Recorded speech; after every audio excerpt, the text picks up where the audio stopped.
Okay, good afternoon, you all. Welcome to my accounting lessons.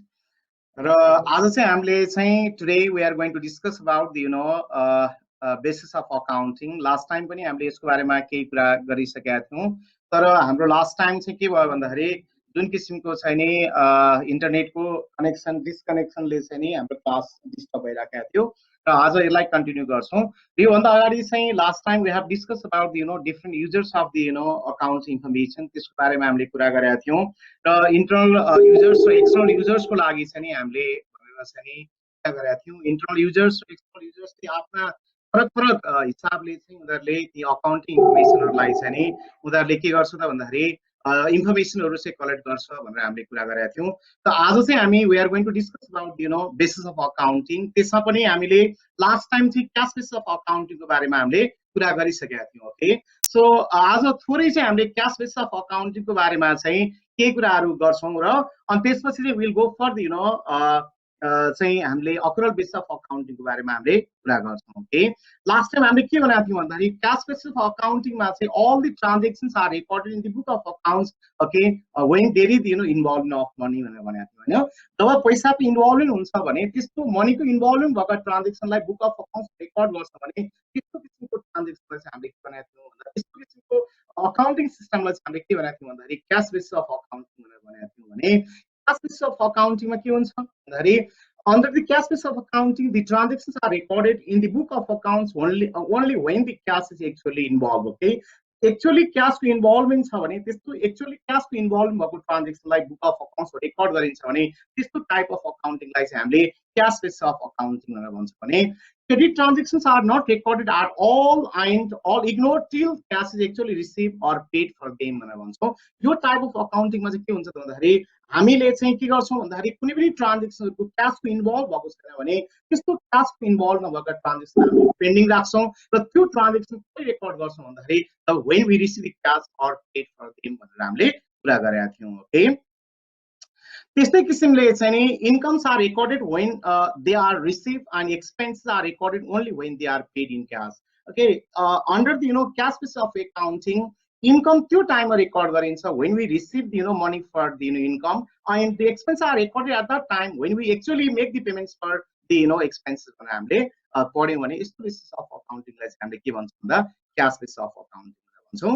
र अब हामी चाहिँ नि अकुरल बेसिस अफ अकाउन्टिङको बारेमा चाहिँ डिस्कसन गर्छौं। Okay, we go to the next one is accrual basis of accounting. Okay, basis of accounting revenues and expenses are recognized in the period in which they occur instead of when they are when they were received or paid.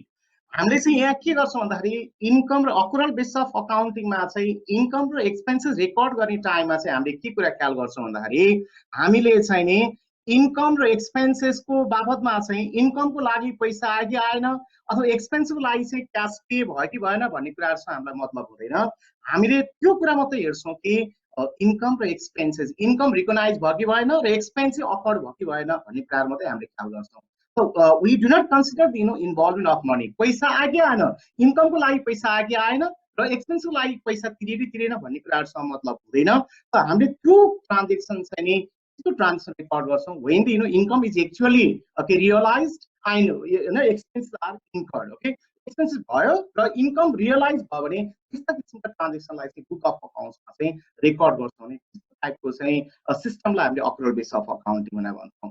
हामीलाई थाहा छ नि matching प्रिन्सिपललाई के गर्छौं to find out profit income and expense are match भनेर हामीले पढाएको थियौं नि। यदि अकुरल बेसिस अफ अकाउन्टिङले चाहिँ के त भन्दा it helps to match income and expenses, income र एक्सपेन्सलाई यसले चाहिँ म्याच गर्नको लागि चाहिँ हेल्प गर्छ र त्यो मार्फत चाहिँ हामीले कति प्रॉफिट बिजनेस हामीले जेनेरेट गर्यो भन्ने कुरा थाहा पाउनको लागि चाहिँ the accrual basis of accounting is very helpful. Okay, त्यसो के रहेछ त क्याश बेसिस र अकुरल बेसिस अकाउन्टिङमा भन्दा क्याश बेसिस अफ अकाउन्टिङमा चाहिँ कुनै इन्कम र एक्सपेन्सेसको बापत इन्कमको लागि क्याश रिसिभ भएको छ र एक्सपेन्सको लागि क्याश पे भएको छ भने त्यसमा मात्रै ट्रान्जेक्सन रेकर्ड गर्छौं नि, त्यो चाहिँ क्याश बेसिस अफ अकाउन्टिङ रहेछ। तर अकुरल बेसिस अफ अकाउन्टिङमा चाहिँ क्याश रिसिभ नहुँदाखेरि पनि अथवा क्याश पे नहुँदाखेरि पनि इन्कम चाहिँ रिकग्नाइज भइसकेको छ र यदि एक्सपेन्स इन्कल भइसकेको छ भने क्याशको रिसिभ नभए नि क्याश पे नभए पनि त्यस्तो रिकग्नाइजेसनको आधारमा चाहिँ ट्रान्जेक्सन रेकर्ड गरिन्छ नि, त्यसलाई चाहिँ हामीले अकुरल बेसिस अफ अकाउन्टिङ चाहिँ बुझ्छौँ okay now we go to the the next one is okay now accounting and other discipline हामीलाई के थाहा छ भने accounting is an independent discipline accounting भनेको इन्डिपेन्डेन्ट डिसिप्लिन भए पनि accounting is closely related with several other discipline okay त accounting independent discipline छ तापनि it is closely related with the several other discipline okay so that's why the accounting should have the strong conceptual knowledge of interconnected discipline for effective performance in their job. Okay, so that's why in the process of recording, in the process of classifying, summarizing, in the process of analyzing, in the process of interpreting, and in the process of communicating, ती क्रममा चाहिँ के हुन्छ त भन्दाखेरि जुन interconnected डिसिप्लिनहरु छन् ती इन्टरकनेक्टेड डिसिप्लिनको बारेमा चाहिँ यदि एकाउन्टेन्टलाई ती कुरा थाहा भयो भने के हुन्छ त भन्दाखेरि चाहिँ उसले चाहिँ के गर्छ त भन्दाखेरि त्यसलाई चाहिँ मिनिङफुल बनाउन सक्छ त्यसको जब चाहिँ के हुन्छ त भन्दा इफेक्टिभ हुन्छ so that's why accounting is closely related with several other discipline and thus the accountant should have the strong conceptual knowledge of interconnected discipline for effective performance in their job okay त्यसकारण accounting अरु डिसिप्लिनसँग related डिसिप्लिनसँग पनि चाहिँ यो related भएको हुनाले चाहिँ नि अकाउन्टेन्टसँग यदि if they have strong conceptual foundation okay त्यस्तो इन्टरकनेक्टेड डिसिप्लिनको चाहिँ एकदमै कन्सेप्चुअल नलेज भयो भने मात्रै उनीहरुको काम चाहिँ के हुन्छ त इफेक्टिभ हुन्छ त्यस्तो किसिमको अकाउन्टिङ सिस्टमले चाहिँ that gives the more meaningful that's why the accountant should have the strong conceptual knowledge of interconnected discipline okay to make the more effective of their job the discipline of accounting is best understood when one has a strong conceptual understanding of other interconnected discipline like management, economics, mathematics, statistics, and law. Okay, so accounting को चाहिँ other interconnected जस्तो management equally related छ, economics सँग related छ, mathematics सँग related छ, statistics सँग related छ, law सँग related छ. यसरी चाहिँ ती different चाहिँ interconnected discipline को बारेमा चाहिँ accountant ले चाहिँ ती कुराहरु चाहिँ understood गर्यो भने त्यसले चाहिँ के गर्छ त भन्दाखेरि meaningful information दिन्छ, त्यो चाहिँ effective performance दिन्छ. Okay, so the relation of accounting with its related discipline okay चाहिँ के रहेछ त भन्दाखेरि अब हामी त्यसको बारेमा पनि डिस्कस गर्छौं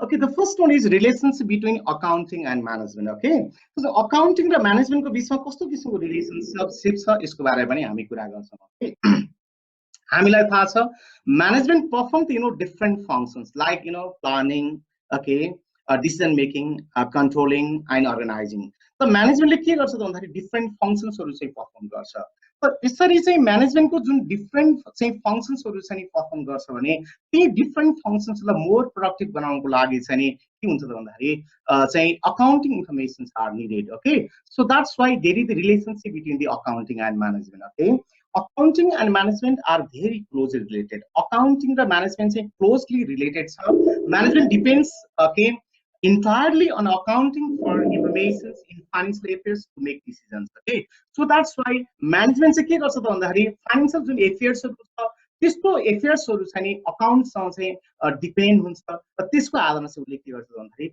डिसिजन मेकिङ गर्ने काम गर्छ so accounting provides information to management for facilitating in planning decision making okay that's why के गर्छ त भन्दाखेरि अकाउन्टिङ ले चाहिँ जुन म्यानेजर्स ले डिफरेंट फंक्शनहरु परफर्म गर्छ प्लानिङ को फंक्शन डिसिजन मेकिङ को फंक्शन कन्ट्रोलिङ फंक्शन जुन परफर्म गर्छ ती कन्ट्रोलिङ गर्ने त्यो डिसिजन मेकिङ गर्ने र प्लानिङ गर्ने कुराहरु त्यो टाइममा मात्रै इफेक्टिभ हुन्छ when the accountant provides the a meaningful information so that's why we can say that there is close relationship between the accounting and management okay so that's why if there is no accounting system there is no meaning of management okay so management ko kunai meaning hudaina that's why we can say that there is a close relationship between the accounting and management okay त्यसकारण management र accounting को बीचमा चाहिँ close relationship छ भनेर हामीले बुझ्नु पर्छ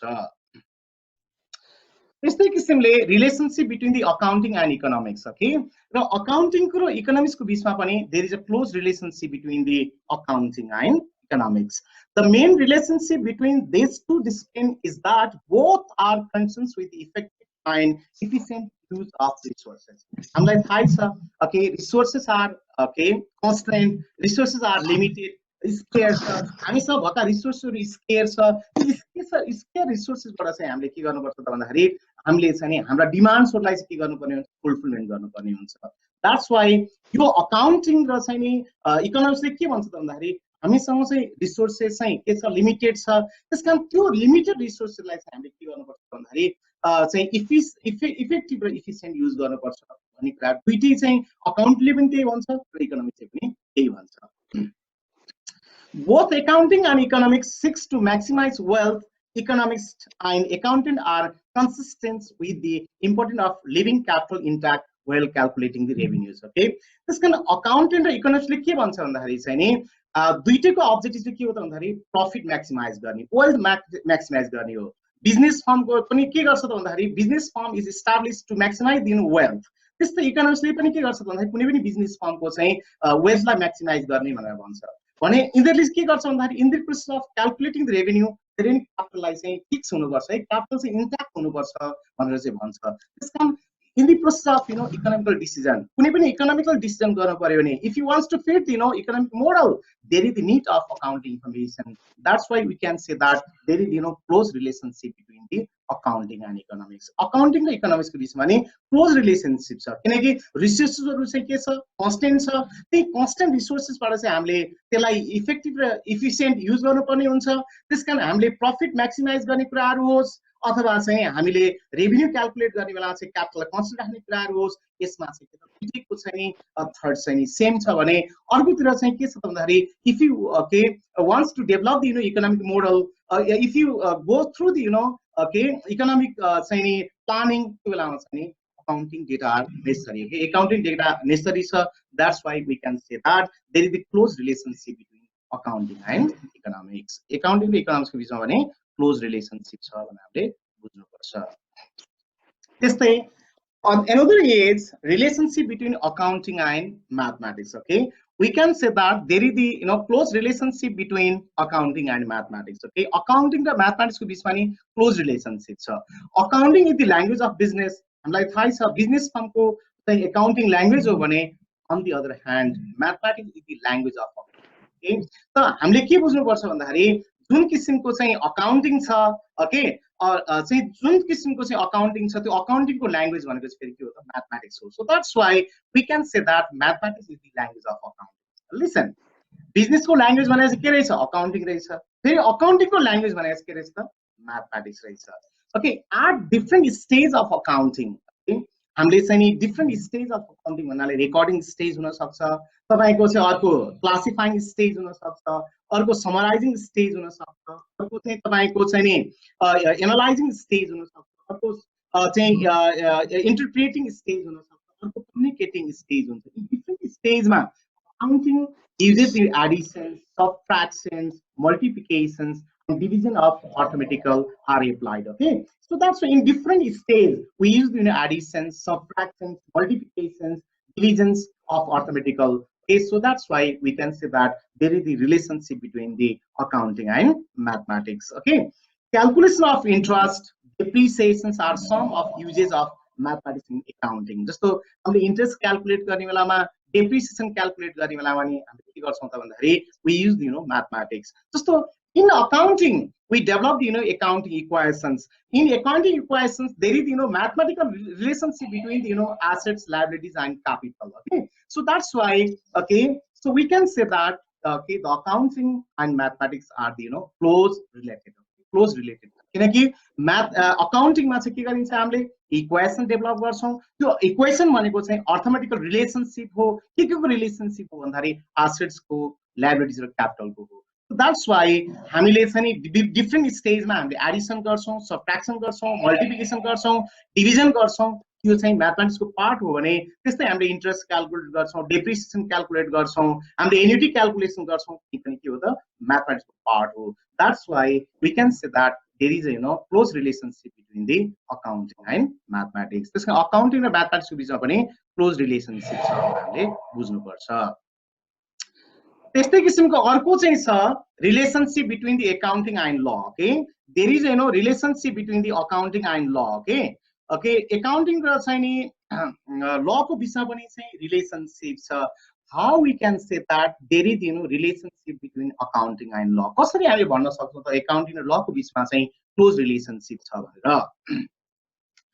Accounting is connected with law as it operates with a legal environment, and thus all the transactions are governed on the basis of different acts. Okay, हामीले के भन्छौं भन्दाखेरि accounting चाहिँ law सँग connect छ because okay business firm operates in a legal environment. Okay, कुनै पनि देशको legal environment ले चाहिँ के गर्छ त भन्दा it affects to the accounting process. यसले चाहिँ के गर्छ त accounting process लाई चाहिँ affect गर्छ. फेरि हामीले के गर्छौं भन्दाखेरि in the process of maintaining the book of accounts, okay, these are governed on the basis of different acts. Okay, जस्तो भनौं company act होला, partnership act होला, different acts ले यसलाई के गरिराखेका हुन्छ भन्दाखेरि गाइड गरिराखेका हुन्छ. Okay, so the accountant and accounts officer must have a clear knowledge of partnership law, company law, tax law, industrial law, cooperative law, and other relevant laws. Okay, so that's why in the process of maintaining the book of accounts maintain गर्ने क्रममा चाहिँ नि एउटा अकाउन्टेन्टले के को बारेमा clear idea हुनु पर्यो भने जस्तो पार्टनरशिप को लको बारेमा, कंपनी लॉ को बारेमा, ओके, अनि ट्याक्स लॉ को बारेमा, industrial law, cooperative law and relevant laws हो यी लॉ को बारेमा चाहिँ नि they should have clear idea. So that's why we can say that there is a relationship between the accounting and law. Okay, so that's why accounting maintain गर्ने बेलामा चाहिँ हामीले चाहिँ different types of act and law लाई चाहिँ हामी के गर्नुपर्ने रहेछ कन्सिडर गर्नुपर्ने रहेछ. त्यस्तो बेलामा मात्रै ती डकुमेन्ट्सहरु ती अकाउन्टिङ प्रोसिडरले चाहिँ के गर्छ त भन्दा भ्यालिडिटी दिन्छ. त्यसकारण हामीले we can say that okay there is relationship between the accounting and other okay interconnected. त्यसकारण अकाउन्टिङ सँग अर्को चाहिँ कनेक्टेड डिसिप्लिनहरु रहेछ. हामीले यदि तिनीहरुको चाहिँ नि बारेमा चाहिँ हामीसँग नलेज भयो भने मात्रै हामीले चाहिँ के रहेछ भन्दाखेरि हामीले तयार गरेको बुक अफ अकाउन्ट्स के गर्ने रहेछ त भन्दाखेरि वाइड रेन्ज चाहिँ प्रोवाइड गर्ने रहेछ, भ्यालिडिटी प्रोवाइड गर्ने रहेछ भन्ने कुरा चाहिँ हामीले बुझ्नु पर्यो. Okay, now we go to the next okay unit. Okay, then relationship between the accounting and statistics. Okay, there is the relationship between the accounting and statistics. And here अर्को पनि हामीले के बुझ्नु पर्यो भने there is close relationship between the accounting and statistics. Okay, in the process of analyzing, interpreting, and communicating the financial information, the statistical tools like graph, charts, ratio, and forecasting etc. are being widely used. Okay. Accounting को जुन किसिमको process छ त्यो accounting को process specially analysing process भयो, interpreting कुराहरु, communicating कुराहरुमा चाहिँ नि हामीले जुन फाइनान्शियल इन्फर्मेसन प्रोवाइड गर्छौं त्यसमा हामीले ग्राफहरु युज गर्छौं, हामीले डिफरेंट चार्ट्सहरु चाहिँ युज गर्छौं, रेशियोहरु युज गर्छौं, त्यहाँ चाहिँ रिग्रेसन एनालाइसिसहरु हामीले युज गर्छौं. यसरी चाहिँ के हुन्छ त भन्दाखेरि ओके स्ट्याटिस्टिक्स पनि अकाउन्टिङसँग चाहिँ के छ भन्दा रिलेसन चाहिँ राख्छ. यसरी चाहिँ with the help of statistics we give the more meaningful of the accounting procedures. एक statistics को help बाट चाहिँ हामीले के गर्छौं त भन्दाखेरि अकाउन्टिङ चाहिँ जुन किसिमको चाहिँ प्रोसिडियर छ त्यसलाई मोर मिनिङफुल बनाउन चाहिँ सक्छौं. So we can say that there is relationship between the accounting and statistics. यसरी अकाउन्ट र स्ट्याट को बीचमा पनि क्लोज रिलेशनशिप छ भनेर चाहिँ हामीले भन्न सक्छौं. Okay, so we go to the we have completed the unit 1. हामीले unit 1 कम्प्लिट गरेका छौं. अब हामी चाहिँ अर्को unit 2 तिर गइसकेका छौं भाइ बहिनीहरु. जुन unit 1 को चाहिँ लेक्चर आउट 8 थियो हामीले चाहिँ त्यो कम्प्लिट गरिसक्यौं. अब we go to the unit 2. The unit 2 is concerns to the conceptual framework of account. Okay, so that's why in this unit first of all we should know the meaning of generally accepted accounting principles, which is commonly known as GAAP. Okay, जसलाई हामीले GAAP GAAP भनेर बुझ्छौं. यो चाहिँ unit 2 हो. अर्को unit हामीले चाहिँ start गर्यौं. So now what is the meaning of generally accepted accounting principles? Okay, now accounting aims to provide financial information about a business enterprise to various interested groups for decision making. Okay, accounting ले के गर्छ त भन्दाखेरि it provides the information to the different users okay for decision making. Okay, different groups लाई हामीले चाहिँ के गर्छौं त भन्दाखेरि information provide गर्छौं, and these different groups are involved in decision making process. The decision making process मा चाहिँ involved हुन्छन्. त्यो decision making process लाई facilitate गर्नको लागि चाहिँ accounting provides information okay to the various interested group. As accounting communicates the financial information for decision making to many parties outside the reporting business information, it is necessary that there is a uniformity in the preparation of financial statement of different enterprises at a point of time. यसरी अकाउन्टिङले financial information decision making गर्ने प्रोसेसमा different युजर्सहरूलाई चाहिँ के गर्छ त भन्दाखेरि report गर्छ नि हो त्यो रिपोर्ट गर्ने बेलामा चाहिँ it is necessary that there is a uniformity in the preparation of financial statement okay different इन्टरप्राइजले चाहिँ के गर्छ त भन्दाखेरि एउटै युनिफर्मिटी चाहिँ नि प्रोसिडियरमा चाहिँ you have to prepare the financial statement at a point of time एउटै टाइममा फाइनान्शियल स्टेटमेन्ट तयार गर्दाखेरि पनि डिफरेन्ट अर्गनाइजेसनले डिफरेन्ट वेले होइन एउटै किसिमले युनिफर्मिटीको आधारमा चाहिँ के गर्नुपर्छ भन्दाखेरि they have to prepare the financial statement त्यति मात्रै होइन okay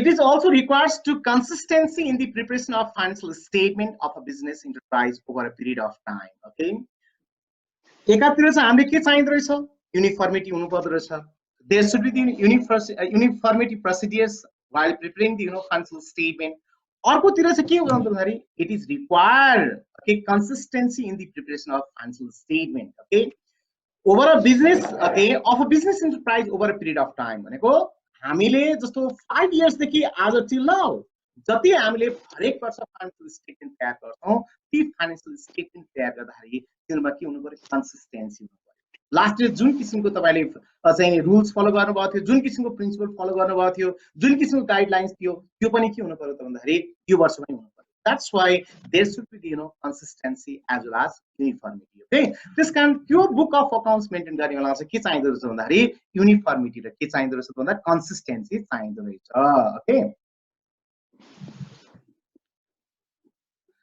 to have uniformity and consistency in the preparation of financial statement यसरी चाहिँ नि फाइनान्शियल स्टेटमेन्ट तयार गर्ने क्रममा uniformity र consistency चाहिँ आवश्यक हुन्छ accounting operates with a framework of generally accepted accounting principles यसरी तपाईको युनिफर्मिटी र कन्सिस्टेन्सी हुनलाई के हुनु पर्छ भन्दाखेरि accounting should be guided by the generally accepted accounting principle यो मतलब त्यो टाइममा मात्रै हामीले तयार गरेको फाइनान्शियल स्टेटमेन्ट युनिफर्मिटी हुन्छ र कन्सिस्टेन्सी हुन्छ if the accounting procedure is guided by generally accepted accounting principle okay यदि ती कुराहरु चाहिँ नि generally accepted accounting principle ले गाइड गर्यो भने मात्रै के हुँदो रहेछ भन्दाखेरि युनिफर्मिटी र के हुँदो रहेछ भन्दाखेरि कन्सिस्टेन्सी हुँदो रहेछ These principles have been generally accepted by accountants all over the world as general guidelines for preparing the financial statement. Okay, so to generally accepted accounting principle भने चाहिँ के रहेछ भन्दाखेरि these are the generally accepted by the accountant all over the world. विश्वका एकाउन्टेन्टहरुले एउटै किसिमले त्यसलाई के गर्दछ भन्दाखेरि बुझ्दो रहेछ र these are taken as a general guidelines for preparing the financial statement. This kind of so generally accounting principle like के को रूपमा लिँदो छ भन्दाखेरि general guidelines को रूपमा लिँदो रहेछ okay in the process of preparing the financial statement okay so that's why यदि हामीले if we follow the generally accepted accounting principles in the process of preparing the financial statement and these are taken as general guidelines त्यो बेला मात्रै के हुँदो रहेछ भन्दाखेरि हामीले बनाएको फाइनान्शियल स्टेटमेन्ट ले युनिफर्मिटी र के दिन्छ भन्दाखेरि कन्सिस्टेन्सी चाहिँ हुँदो रहेछ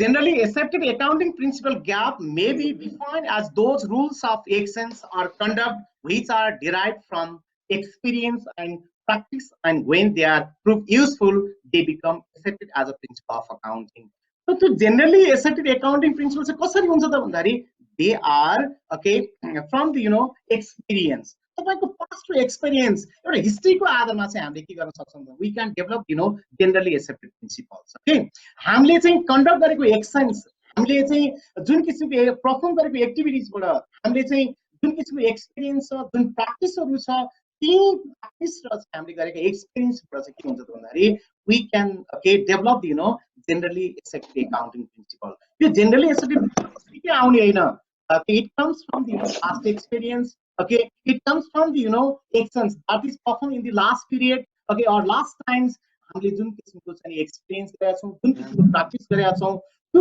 एक्सपिरियन्स र प्र्याक्टिसबाट चाहिँ जुन किसिमको रिजल्ट आउँछ त्यो रिजल्टलाई चाहिँ हामीले के भन्छौं भन्दाखेरि जनरली एक्सेप्टेड एकाउन्टिङ प्रिन्सिपल्स भनेर भन्छौं GAP is a collection. GAP means generally accepted principle is a collection of commonly followed rules and standard for financial reporting. GAP भनेको के हो त? Not go for vague meaning. GAP is a collection of commonly followed rules and standard for financial reporting. Okay. त्यसमा हामीले चाहिँ in the process of maintaining the book of accounts maintain गर्ने क्रममा जुन कमनली हामीले रुल्सहरु चाहिँ फलो गर्छौं, जुन स्ट्यान्डर्डहरु फलो गर्छौं हो, त्यो जनरल रुल्स प्रिन्सिपल र जुन जनरली एक्सेप्टेड स्ट्यान्डर्डहरु छ त्यसलाई नै हामीले के भनेर भन्छौँ भने ग्याप भनेर भन्छौँ. Okay, so that's why GAAP refers to the general guidelines, general rules which are applied in the process of maintaining the book of accounts. Okay, जुन हामीले चाहिँ book of accounts मेन्टेन गरेमा चाहिँ हामीले के गर्छौं त त्यसलाई फलो गर्छौं.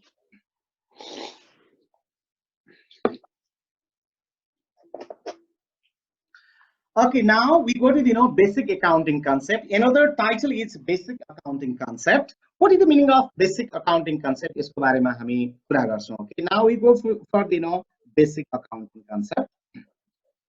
This is very useful in the process of maintaining the book of accounts.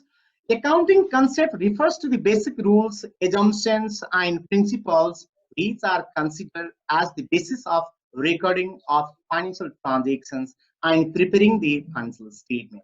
Being an accountant, okay, तपाईं कुनै पनि एउटा बिजनेस फर्मको accountant हुनुहुन्छ भने तपाईं आफ्नो पाले you don't have right to maintain the book of accounts. तपाईंसँग चाहिँ आफ्नो हिसाबले book of accounts maintain गर्ने तपाईको right छैन. Okay, so that's why in the process of maintaining the book of accounts, okay, book of accounts maintain गर्ने बेलामा चाहिँ we should follow the basic rules, assumptions and principles. Okay, वो त्यो किसिमको जुन basic rules, assumptions र principles which are applied in the process of maintaining the book of accounts and preparing the financial statement, that is called basic accounting concept. So that's why what is the basic accounting concept? Basic accounting concept are those rules, assumptions and principles which are applied in the process of recording the financial transactions and preparing the financial statement, that is called basic accounting concept. Okay, this कारण हामीले कुनै पनि book of accounts गर्ने क्रममा होस् अथवा financial reporting गर्ने क्रममा होस्, हामीले चाहिँ के गर्नुपर्छ भन्दाखेरि we should consider the basic rules, assumptions, principles, जुन गाइडलाइन्सहरु हामीले फलो गर्नुपर्छ. त्यो जनरल गाइडलाइन्सलाई हामीले के भन्छ भन्दाखेरि basic accounting concept रहेछ, जसमा चाहिँ it includes various business concept will discuss one by one. Okay, हामीले चाहिँ यसको बारेमा one by one चाहिँ डिस्कस गर्नेछौं. Okay, the first one is business entity concept or accounting entity concept. Okay, the first one is business entity concept भनेको के हो र अर्को चाहिँ नि हामीले चाहिँ के त भन्दाखेरि accounting entity concept भनेको चाहिँ के हो, यसको बारेमा चाहिँ हामी कुरा गर्छौं. According to this concept, business is treated as a separate entity that is distinct from its owner. Okay, business entity concept ले चाहिँ के भन्छ त भन्दाखेरि there is a separate identity between the owners and business firm. Okay, owner र business firm को बीचमा चाहिँ के छ त भन्दाखेरि separate identity छ. Business firm is treated as a separate entity that is distinct from the owners. Okay, भनेको there is a separate identity of a business firm, okay, between the owners. Okay, owner को बीचमा चाहिँ यसको छुट्टै, it has one identity, a separate identity, okay, that is distinct from the owner. त्यस कारण owner र business form भनेको चाहिँ फरक फरक हो भनेर भन्छ. त डिस्टिंक्ट किन त्यो फरक चाहियो त भन्दा distinction is maintained between the personal transactions of the proprietor and those of firm. किन त्यो चाहिँ सेपरेट आइडेन्टिटी चाहियो त भन्दाखेरि हामीले चाहिँ के गर्नुपर्छ त भन्दाखेरि in the process of maintaining the financial transactions of the business firm को book of accounts maintain गर्ने क्रममा हामीले के कुरालाई चाहिँ मध्यनजर गर्नुपर्छ त भन्दाखेरि always we have to see from the business point of view, not from the owner's point of view. business firm को business transaction record गर्ने बेलामा हामीले चाहिँ के को बारेमा ध्यान दिनुपर्छ त भन्दाखेरि always we have to see from the business point of view, not from the owner's point of view. So that's why distinction is maintained between the personal transactions and the business firm transaction. त्यस कारण जहिले पनि ट्रान्जेक्सनलाई हामीले के गर्नुपर्छ भन्दा separate गर्नुपर्छ. Business फर्मको ट्रान्जेक्सन्सलाई चाहिँ पर्सनल ट्रान्जेक्सनलाई हामीले मिक्स गर्न हुँदैन. We do not mix business transactions and personal transactions at one place. If we mix up the private transactions and business transactions at one place, then we cannot find out the real positions of the business firm. This kind of हामीले यो प्रिन्सिपलले के भन्छ भन्दाखेरि business फर्मको आफ्नै separate identity छ. त्यसकारण यो separate identity भएको हुनाले चाहिँ हामीले जुन बिजनेस ट्रान्जेक्सन छ त्यस्तो बिजनेस ट्रान्जेक्सनलाई मात्रै बिजनेसको बुक अफ अकाउन्ट्समा चाहिँ रेकर्ड गर्नुपर्छ. त्यसकारण रेकर्डिङ गर्ने प्रोसेसमा चाहिँ we have to analyse okay which are the personal transactions and which are the business transactions. Business transactions चाहिँ कुन कुन हुन् र पर्सनल ट्रान्जेक्सन कुन कुन हुन् भन्ने कुराहरु चाहिँ त्यो आइडेन्टिफाई गर्नुपर्छ भनेर भन्छ. ओके सो त्यसरी आइडेन्टिफाई गरेपछि चाहिँ हामीले के गर्नुपर्छ भन्दाखेरि we maintain the records of only business transactions. अनि बिजनेस ट्रान्जेक्सन मात्र रेकर्ड गर्नुपर्छ बिजनेसको बुकमा. पर्सनल ट्रान्जेक्सन चाहिँ के गर्छ त भन्दाखेरि ओनर आफ्नै चाहिँ बुक अफ अकाउन्ट्स ओनरको छुट्टै आफ्नो पर्सनल अकाउन्ट्समा मेन्टेन गर्छ. ती ट्रान्जेक्सन चाहिँ बिजनेसको बुकमा चाहिँ मिक्स अप गर्नु भन्छ. यदि what will happen if we mix up the personal transaction and business transaction. यदि पर्सनल ट्रान्जेक्सन र बिजनेस ट्रान्जेक्सनलाई एकै ठाउँमा हामीले मिक्स अप गर्ने हो भने we cannot find out the real positions of the business firm. Okay, business firm ko chahi real positions chani hamle pata lagauna sakdainau. That's why by considering the this principle, your principle la consider गरेर हामीले के भन्न सक्छौं त भन्दाखेरि owner is treated as the creators of the business firm. Owner भनेको चाहिँ के हो त बिजनेस फर्मको क्रिएटर्स मात्रै हो. Okay he invest the money to the business firm. उले बिजनेस फर्ममा चाहिँ के गर्छ त भन्दाखेरि मनी इन्भेस्ट गर्छ as a capital. That's why in return a business firm pays to him, okay, as a dividend or as a interest. This kind business firm ले चाहिँ उलाई के गर्छ त भन्दाखेरि चाहिँ क्रेडिटर्स को रूपमा चाहिँ नि उले के गर्छ त भन्दाखेरि इन्ट्रेस्ट अथवा डिभिडेन्ड को रूपमा चाहिँ उलाई रिटर्न दिन्छ.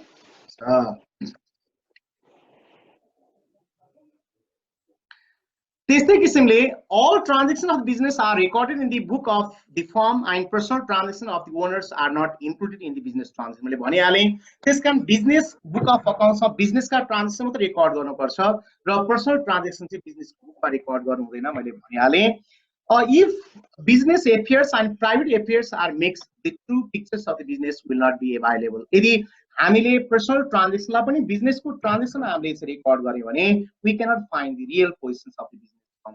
For example, suppose a rent of rupees 20,000 of the rented house of a owner, okay, paid by his personal pocket money. जस्तो मान्नुस् न 20,000 रुपीज चाहिँ नि जुन ओनर घरमा बसिराखेको छ भाडामा उले आफ्नो व्यक्तिगत पैसाबाट चाहिँ 20,000 रेन्ट पे गर्यो भने this is not the business transaction. So business transaction होइन. That's why this transaction is not recorded in the business book. So what will happen if this is recorded in the book of accounts? यदि त्यो तपाईले book of accounts मा record गर्ने हो भने के हुन्छ त भन्दाखेरि your amount of profit will be understated. तपाईको प्रॉफिट चाहिँ के हुन्छ त भन्दाखेरि कम देखिन्छ.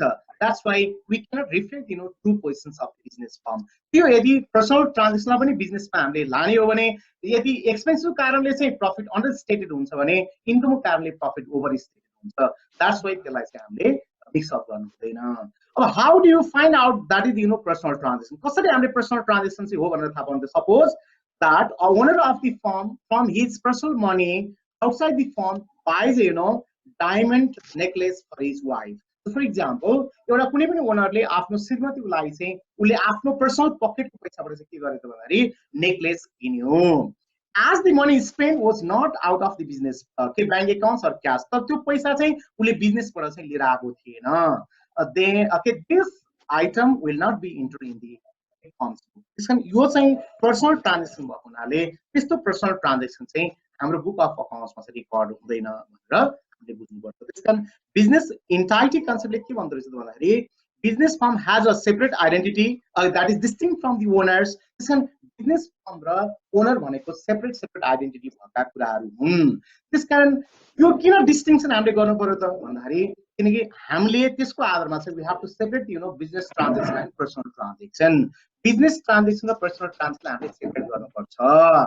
त्यसकारण जहिले पनि while maintaining the book of accounts of the business firm, business फर्मको बुक अफ अकाउन्ट्स मेन्टेन गर्ने बेलामा always we have to see from the business point of view. Business point of view बाट मात्रै हेर्नु पर्छ, not from the personal point of view. Personal point of view बाट हेर्ने होइन. That's why in the process of maintaining the book of accounts maintain गर्ने क्रममा only those transactions are recorded in the book of accounts of a business firm which are related to the business firm. Business firm related transaction मात्रै business को book of accounts मा record गर्नुपर्छ. Personal transactions are not recorded in the book of accounts. Okay, personal transactions चाहिँ business को book मा record गर्नु हुँदैन. So what will happen if we mix? के हुन्छ त भन्दाखेरि we cannot reflect the true position of the business firm. That's why if we want to find out the real positions of the business firm, we have to separate the business transactions and personal transactions. हामीले business entity concept चाहिँ बुझ्छौं. Then another concept is money measurement concept. So how do you define the money measurement concept? So according to the money measurement concept, only those transactions are recorded in the book of accounts which has money value. Okay, जुन transaction को money value छ, okay, just like we can measure in terms of money, just like पैसामा measurement गर्न सकिन्छ भने त्यस्तो किसिमको ट्रान्जेक्सनलाई मात्रै हामीले book of accounts मा चाहिँ record गर्नुपर्छ भनेर भन्छ. Okay, according to this concept, only those transactions are recorded in the book of accounts which can be measured in terms of money. Okay, त्यस्तो ट्रान्जेक्सन मात्रै हामीले book of accounts मा record गर्छौं. Just like पैसामा हामीले major गर्न सक्छौं, money value हुन्छ भने त्यस्तो मनी भ्यालु भएको ट्रान्जेक्सन मात्रै book of accounts मा record गरिन्छ भने त्यस्तो कन्सेप्टलाई चाहिँ हामीले मनी मेजरमेन्ट कन्सेप्ट भनेर भन्छौं. Events or transactions which cannot be expressed in terms of money don't find the place in the book of accounts, even though they are very useful to the business firm. Okay, त्यस्तो किसिमको events, त्यस्तो किसिमको transactions जसलाई हामीले पैसा measurement गर्दैनौं, business फर्मको लागि जतिसुकै त्यो चाहिँ नि महत्त्वपूर्ण होस् तर ती कुराहरु चाहिँ बिजनेसको बुक अफ अकाउन्ट्समा रिकर्ड गरिँदैन भनेर भन्छ. Okay, for example, okay, there is good quality of management. Okay, So business firm त्यहाँ good quality of management छ. Okay, whether for example accounting doesn't show the following. So account list show गर्दैन भन्दाखेरि whether the firm has good or bad manager. Okay, business firm मा good manager छ, good performance भइराखेको छ, अथवा bad manager छ, bad performance भइसकेको छ भने त्यो good र bad को जजमेन्ट गर्दैन. त्यसले जुन चाहिँ क्वालिटेटिभ एस्पेक्टहरु छ, जुन चाहिँ क्वालिटेटिभ एस्पेक्टले चाहिँ के गर्दैन भन्दाखेरि बुक अफ अकाउन्ट्स मा So there is serious problem with workforce. Okay, workforce मा चाहिँ के छ, serious problem छ. Okay, production चाहिँ भोलम चाहिँ के छ, untrained चाहिँ manpower छ. Okay, चाहिँ timely चाहिँ के गर्दैन, तपाईको चाहिँ discipline मा छैन तपाईको वर्कर्सहरु, अथवा there is a quarrel between the manager and workers. serious problem हुँदा पनि यी ट्रान्जेक्सनहरु चाहिँ बुक अफ अकाउन्ट्स मा चाहिँ हामीले चाहिँ रेकर्ड गर्दैन, because okay they don't have the के त भन्दाखेरि money value. We cannot measure such type of events or transactions in terms of money. त्यसलाई मनी मा measurement गर्दैनौं. That's why these are the qualitative types of information. The qualitative types of information भएको हुनाले ती transaction हामीले book of accounts गर्न सक्दैनौं. The reason that these items are not recorded in the book of accounts, why? Because we cannot measure in terms of money. त्यो पैसामा हामीले measurement गर्न सक्दैनौं भने त्यस्तो कन्सेप्टलाई चाहिँ हामीले मनी मेजरमेन्ट कन्सेप्ट भन्छौं. त्यसमा सम अप गर्ने हो भने मनी मेजरमेन्ट कन्सेप्टले के भन्दो रहेछ भन्दाखेरि त्यस्तो ट्रान्जेक्सन मात्रै बुक अफ अकाउन्ट्समा रेकर्ड गर जसको मनी भ्यालु छ. बिजनेस फर्मको लागि अति नै महत्त्वपूर्ण छ, संवेदनशील छ, तर जुन ट्रान्जेक्सनहरुको चाहिँ इभेन्ट्सहरुलाई चाहिँ पैसामा हामीले मेजरमेन्ट गर्न सक्दैनौं, मनी भ्यालु हुँदैन भने त्यस्ता किसिमका जतिसुकै बिजनेस फर्मको लागि चाहिँ महत्त्वपूर्ण भए पनि त्यस्तो ट्रान्जेक्सन चाहिँ बुक अफ अकाउन्ट्स रेकर्ड नगर भनेर जुन गाइडलाइन दिन्छ भने त्यस्तो गाइडलाइन चाहिँ हामीले के भन्छौँ भने मनी मेजरमेन्ट कन्सेप्ट हामीले बुझ्छौं. Okay, then we go to the next. Next one is going concern concept. Okay, what is the meaning of going concern concept? According to this concept, it is assumed that a business will continue for a long time. Okay, so going concern concept ke bhन्छ भन्दाखेरि a business firm is a continuous process. It is a never ending process. Okay, यो never ending process यो continuous process हो. It is continue for a long time. यो चाहिँ indefinite period को लागि चाहिँ के हुन्छ त भन्दाखेरि business firm चाहिँ operation हुन्छ भनेर भन्छ. Okay, since the assumption it is that the concern is going for last long, the flow of transaction is also assumed to be continuous. Okay, this कारण के छ त भन्दाखेरि बिजनेस फर्म चाहिँ लङ टाइम सँग अपरेट हुने भएको हुनाले फ्लो अफ ट्रान्जेक्सन पनि के हुन्छ त भन्दाखेरि लङ टर्म को लागि हुन्छ है भनेर भन्छ। यसले ट्रान्जेक्सन पनि चाहिँ के हुन्छ त भन्दाखेरि फ्लो अफ ट्रान्जेक्सन पनि के त भन्दा कन्टिन्युअस हुन्छ, लङ टाइम पिरियड लागि हुन्छ भनेर भन्छ। As such, the benefit from certain expenditure incurred in a particular year will occur to the business over a long period. Okay, this can that's why कुनै पनि चाहिँ एक्सपेन्डिचर भइराखेको छ त त्यो एक्सपेन्डिचर को कारणले चाहिँ if the benefit gives for the several years एउटा वर्ष मात्रै नभइकन धेरै टाइम पिरियड को लागि चाहिँ दिन्छ भने चाहिँ हामीले के गर्नुपर्छ त भन्दाखेरि त्यसलाई चाहिँ हामीले चाहिँ डिफरेन्ट पिरियड को लागि चाहिँ त्यसलाई खर्च देखाउनु पर्ने। For example, heavy expenditure incurred on advertisement in any one year will produce the result not only for that year but also for coming year. Okay, हामीले फर एक्जाम्पल तपाईले एउटा कुनै चाहिँ कलेज इस्टाब्लिश गर्न लाग्नु भयो, तपाईले चाहिँ कलेज इस्टाब्लिश गर्ने टाइममा चाहिँ 50 लाख चाहिँ तपाईले चाहिँ एडभर्टाइजमेन्टको लागि खर्च गर्नुभयो भने त्यो 50,000 खर्च भनेको चाहिँ के हो त भन्दाखेरि एउटा वर्षको लागि मात्रै हैन, किनकि तपाईले यो वर्षको जुन गुडविल तपाईले चाहिँ क्रिएट गर्नुभयो, जुन इमेज कम्पनीको इमेज क्रिएट गर्नको लागि जुन तपाईले खर्च गर्नुभयो, okay that is benefit for धेरै वर्षको लागि इमेज क्रिएट गरिराखेको हुन्छ। अब यस्तो बेलामा चाहिँ के हुन्छ त भन्दाखेरि हामीले चाहिँ एक्सपेन्डिचरलाई पनि दुई भागमा हामीले क्लासिफाई गर्छौं। गोइङ कन्सर्न कन्सेप्टमा चाहिँ expenditure are classified into two group, one is the capital expenditure and revenue expenditure। त्यसकारण एउटा वर्षको लागि मात्रै बेनिफिट दिन्छ भने त्यसलाई चाहिँ हामीले रेभेन्यू एक्सपेन्डिचरमा लिन्छौं र सेभरल इयर्सको लागि चाहिँ बेनिफिट दिने एक्सपेन्सेस छ भने त्यसलाई चाहिँ हामीले के गर्छौं क्यापिटल एक्सपेन्डिचर भनेर भन्छौं। त्यसकारण heavy expenditures okay incurred okay जुन चाहिँ हामीले एडभर्टाइजमेन्टको लागि चाहिँ हेभी एक्सपेन्स इन्कर्ड गर्छौं and that give the benefit for several years, such type of expenditure are treated as capital expenditure. त्यसकारण त्यस्तो किसिमको खर्चलाई चाहिँ हामीले क्यापिटल एक्सपेन्डिचरको रूपमा चाहिँ ट्रिट गर्छौं। र कसरी चाहिँ त्यसलाई हामीले प्रत्येक वर्ष चाहिँ खर्चको रूपमा चाहिँ मान्ने त भन्दाखेरि जब हामीले व्हेन वी चार्ज डेप्रिसिएसन, जस्तो एडभर्टाइजमेन्टको रूपमा भन्ने हो भने त के हो त भन्दाखेरि एडभर्टाइजमेन्टलाई त हामीले के को रूपमा लिन्छौं भन्दाखेरि चाहिँ यो त इन्टेन्जिबल एसेट्स भयो तपाईको, यसलाई चाहिँ हामीले एभ्री इयर राइट अफ गर्छौं। तर in the case of fix assets fix एसेट्सहरुलाई चाहिँ हामीले के गर्छौं त भन्दाखेरि तिनीहरुलाई कस्ट प्राइसमा रेकर्ड गर्छौं। यो प्रिन्सिपल अनुसार चाहिँ के गर्छौं त भन्दाखेरि फिक्स एसेट्सहरु चाहिँ कस्ट प्राइसको आधारमा रेकर्ड गर्छौं र एभ्री इयर चाहिँ हामीले के गर्छौं त खर्च के को आधारमा चाहिँ गर्छौं त भन्दाखेरि चाहिँ डेप्रिसिएसनको रूपमा चाहिँ हामीले एभ्री इयर चाहिँ के गर्छौं त खर्च गर्छौं। त्यसकारण गोइङ कन्सर्न कन्सेप्ट के भन्छ त भन्दाखेरि बिजनेस फर्म चाहिँ नि इट हैज लङ लाइफ, यसको लङ लाइफ हुन्छ, it operates okay for a long time, यो लङ टाइमको लागि चाहिँ अपरेट हुन्छ। त्यसकारण यसरी लङ टाइमको लागि अपरेट हुँदाखेरि चाहिँ फ्लो अफ ट्रान्जेक्सन पनि कन्टिन्युअसली लङ टाइमको लागि हुन्छ। त्यसकारण यो बेलामा चाहिँ हामीले के गर्नुपर्छ त भन्दाखेरि कुनै पनि एक्सपेन्डिचर भयो भने पनि त्यसको चाहिँ के गर्नुपर्ने त भन्दाखेरि हामीले क्यापिटल एक्सपेन्डिचर रेभेन्यू एक्सपेन्डिचरको रूपमा चाहिँ क्लासिफाई गर्नुपर्छ। एउटा टाइम एउटा पिरियडको लागि मात्रै बेनिफिट दिने हो कि सेभरल पिरियडको लागि बेनिफिट दिने हो त्यो कुरालाई ख्याल गर्नुपर्ने रहेछ भने त्यस्तै इन्कमलाई पनि हामीले चाहिँ के त ओके क्यापिटल क्यापिटल इन्कम र रेभेन्यू इन्कमको रूपमा हामीले क्लासिफाई गर्नुपर्छ। एक वर्षको लागि मात्रै इन्कम हुने हो कि सेभरल इयरको लागि इन्कम जेनेरेट गर्ने हो भन्दाखेरि एक्सपेन्सलाई पनि दुई भागमा हामीले क्लासिफाई गर्दछौँ र इन्कमलाई पनि दुई भागमा क्लासिफाई गर्दछौँ।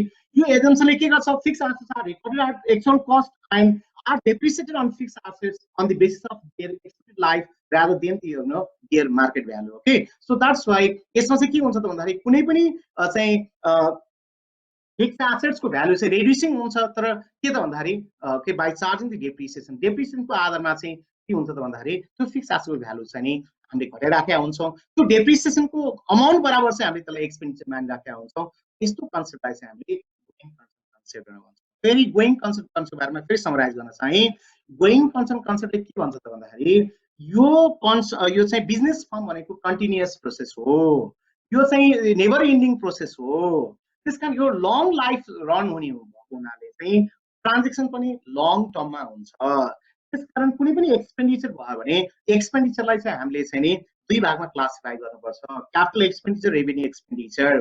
किनकि तपाईले चाहिँ जुन क्यापिटल एक्सपेन्डिचर हुन्छ क्यापिटल एक्सपेन्डिचर भनेको त लङ टर्मको लागि बेनिफिट दिन्छ। जस्तो if you buy a machine for rupees say 10 lakh, तपाईले एउटा कुनै पनि मेसिन 10 लाख को लागि तपाईँ 10 लाखमा किन्नु भयो भने त machine suppose machine has 10 years life, मेसिनको 10 वर्षको लाइफ छ भने त it gives the benefit for the 10 years, 10 वर्षसम्म बेनिफिट दिन्छ नि त। अनि यसरी 10 इयर्ससम्म बेनिफिट दिन्छ भने त्यस्तो किसिमको 10 इयर्समा बेनिफिट दिनको लागि जुन एक्सपेन्डिचर भएको छ त्यसलाई चाहिँ हामीले क्यापिटल एक्सपेन्स रूपमा दिन्छौँ र एभ्री इयर कसरी खर्च मानिन्छ भन्दाखेरि डेप्रिसिएसन जुन 10 इयर्स छ फर इक्जाम्पल तपाईँले त्यसको मेसिनको चाहिँ कस्ट कति रहेछ 10 लाख मानौँ 10 इयर्स अनि एभ्री इयर 1 लाखको रूपमा चाहिँ नि हामीलाई चाहिँ नि के त बेनिफिट चाहिँ त्यो कुरा दिन्छ भनेर हामीले त्यो बेनिफिट बराबरको चाहिँ एक्सपेन्स चाहिँ हामीले गर्छौँ भने त्यस्तो किसिमको कन्सेप्टलाई चाहिँ हामी के भन्दो रहेछौँ भन्दाखेरि गोइङ कन्सेप्ट भनेर चाहिँ बुझ्दो रहेछौँ त्यस्तै किसिमले another concept is accounting period concept. Okay, what is the meaning of accounting period concept? This is very interesting. Okay, so accounting period concept भने के हो त भन्दाखेरि every business firm are established with a view to make profit. Business firm भनेको नाफा कमाउने उद्देश्यले चाहिँ के गरेका हुन्छन् एस्टाब्लिश गरेका हुन्छन् ओके So, यसरी चाहिँ a business owners cannot wait, for a long time for the calculation of profit, Business firm को owners, for example, एउटा business firm को life 50 years रहेछ भने cannot wait for a 50 years, okay? त्यस्तै किसिमको त्यहाँ इन्भेस्टर्सहरु हुन्छन् तपाईको, ओके, शेयर होल्डरहरु हुन्छन् भने तिनीहरूले पनि के गर्छन् त भन्दाखेरि त्यसको long time cannot wait for a long period to know the result, okay? Business firm को result चाहिँ थाहा पाउनको लागि त्यस्तो टाइम छ wait गर्न सक्दैनन्. That's why according to this concept the life of the business is divided into the appropriate segment for studying the results shown by the business after each segment, okay? This can यसरी चाहिँ business फर्मको जुन long life हुन्छ त्यो long लाइफलाई चाहिँ के गर्छौं त हामीले एप्रोप्रिएट सेगमेन्टमा चाहिँ हामीले डिभाइड गर्छौं किन भन्दाखेरि for the study of the result त्यो रिजल्टलाई चाहिँ इच सेगमेन्टको रिजल्ट स्टडी गर्नको लागि त्यसलाई हामीले के गर्दछौं भन्दाखेरि एप्रोप्रिएट सेगमेन्टमा चाहिँ डिभिजन गर्दछौं. This is because the life of business is assumed to be indefinite, and under these circumstances, the owner of the business cannot wait for such a long period for the determination of profit or loss. This can is an indefinite period. भकुनाले चाहिँ त्यत्रो long period सम्म चाहिँ उले के गर्न सक्दैन छ त भन्दा wait गर्न सक्दैन छ. The accountant therefore choose some convenient segment for a time such as a year or for the measurement of the net income. Okay, so that's why to तपाईको indefinite period लाई चाहिँ के गर्दछ भन्दा accountant ले चाहिँ के गर्दछ convenient segment चाहिँ choose गर्दो रहेछ. That may be a period of 1 year. एउटा चाहिँ period हुन सक्छ that helps to the measurement of income measurement गर्ने हेतुले चाहिँ the time interval chosen is called accounting period. यसरी जुन उले चाहिँ accountant ले the total segment लाई smaller segment मा चाहिँ choose गर्छ नि so okay smaller segment of time is known as accounting period. So जुन small segment period छ त्यसको smaller segment of period लाई चाहिँ हामी के भन्छौँ भन्दाखेरि accounting period भन्दो रहेछौँ.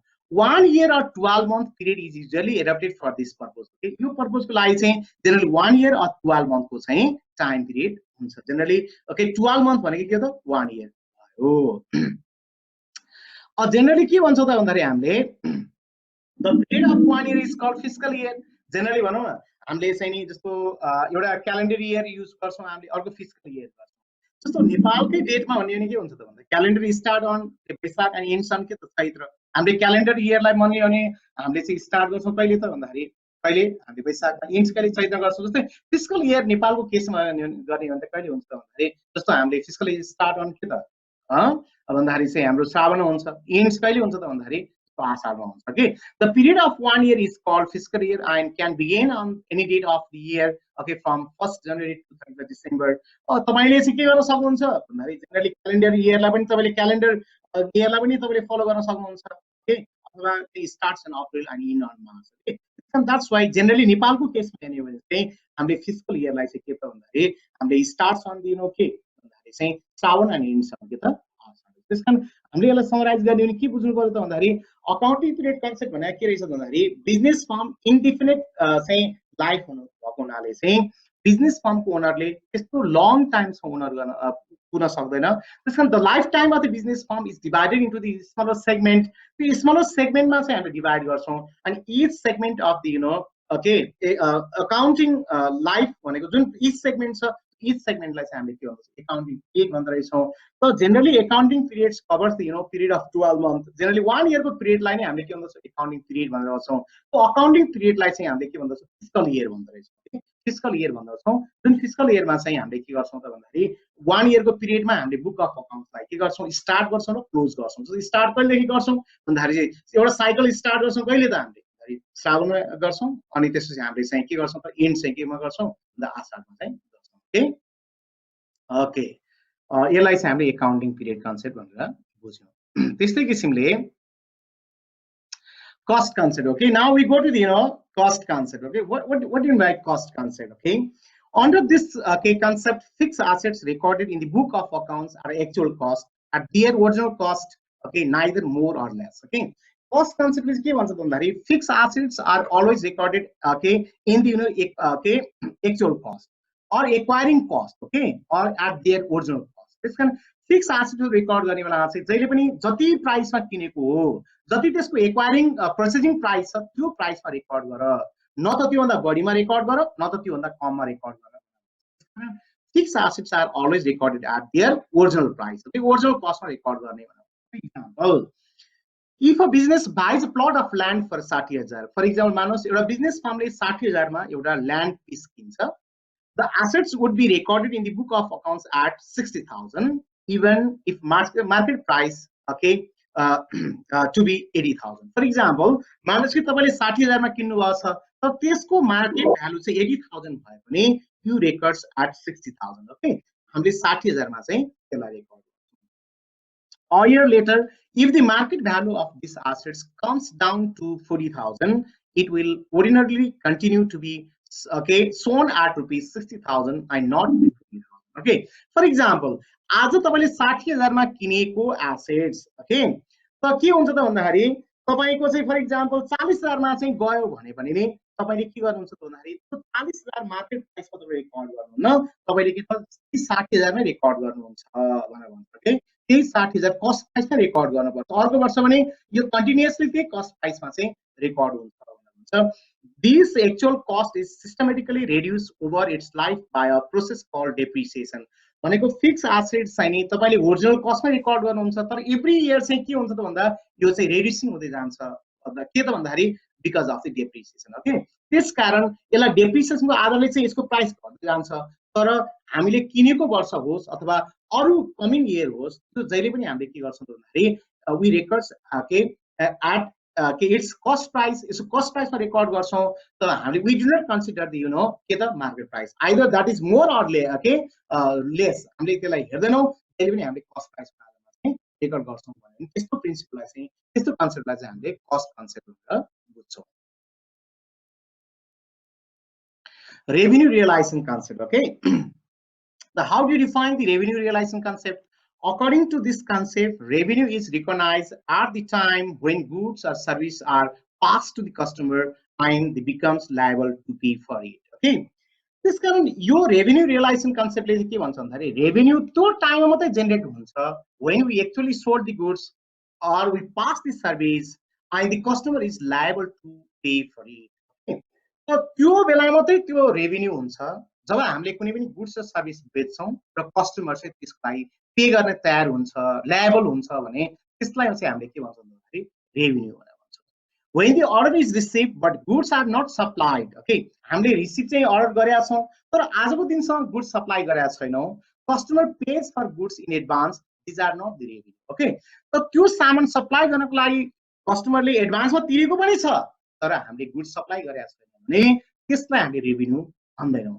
त रेभेन्यू त्यो बेला मात्रै हुन्छ when we actually supply the goods. Okay, हामीले त्यो गुड्सलाई सप्लाई गर्छौं तर पैसा आउनु र नआउनु सँग मतलब छैन बरु। Okay, whether we receive the money or not, के हुन्छ त भन्दाखेरि हामीले पैसा आएन भने it is as के त एसेट्स, यसको एसेट्स रूपमा ट्रिट गर्छौं।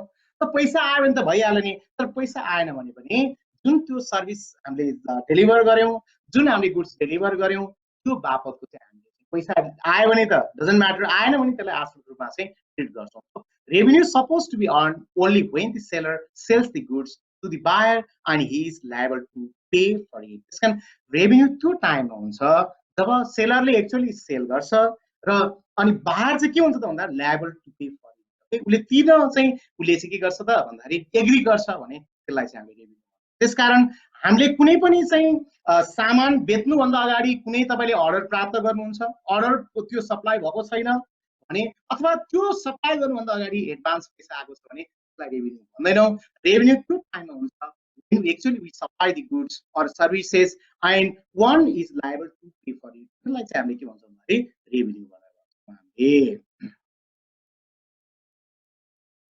Okay, matching concept. Okay, what do you mean by matching concept?